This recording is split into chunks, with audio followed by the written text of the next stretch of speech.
scientists measure how objects fall to the ground. So today we are going to estimate the height of a building using some simple methods like a thread, a clinometer, and also using some trigonometric ratios. And with that height, we are going to estimate the free fall of different objects dropping from a top of a building and how much time it will take to reach the ground. So get ready for this experiment. We are going to explore the basic concepts of physics with real life observations.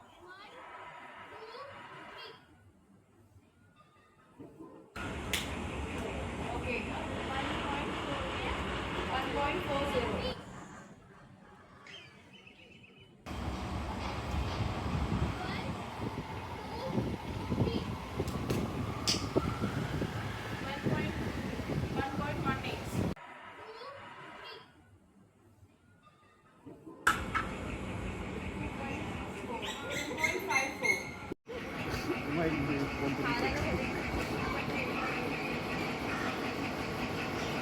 So it's 42 degrees. So now we are calculating, estimating building height and measuring freefall time. Here we use the formula h is equal to half g square. Here h is the height of the building, which is 805 centimeter or 8.05 meter. So we measure the height by using the thread. So here the freefall time for tape is t is equal to 1.45 seconds, and the acceleration due to gravity g is equal to 2h by t square. We took this formula from here. Here 2 into 805 centimeter divided by 1.45 second square is equal to 7.6 meter per second square. It is the acceleration due to gravity for the tape. And here for block, t is 1.3 seconds and g is 9.5 meter per second square. And for paper cup, t is equal to 2.5 seconds and g is equal to 2.5 meter per second square. So we repeated this experiment 5 times and we got 5 different freefall time for tape, block and paper cup.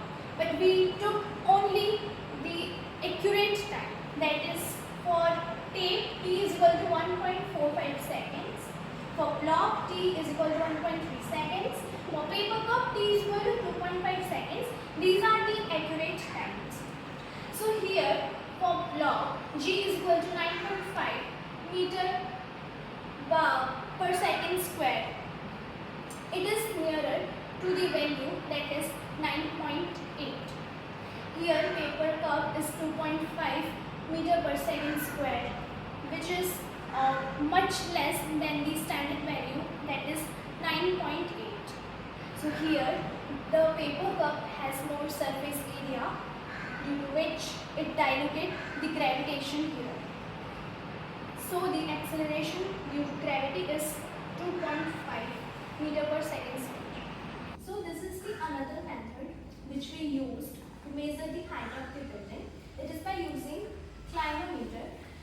By using the clinometer, we measure the angle from the bottom of the building to the top of the building. So we are using trigonometric ratio here. So this is the diagram. So AB, it is the height of the building. AE is the height of the building from the top of the person who is measuring the angle by using the clinometer to the top of the building. And then EB is the height of that person. BC is the base length from the bottom of the building. And here AC is the hypotenuse. So we are using the trigonometric ratio here. So AB by BC, which we know from trigonometry, that is perpendicular by base, which is equal to tan theta.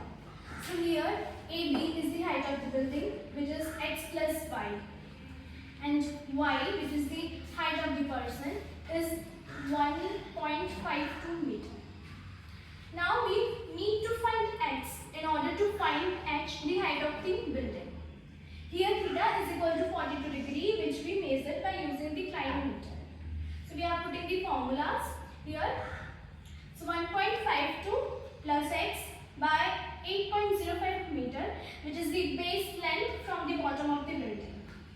It is equal to 1042 degree, which is 0.9004, and by calculating we can get x is equal to 5.72 meter.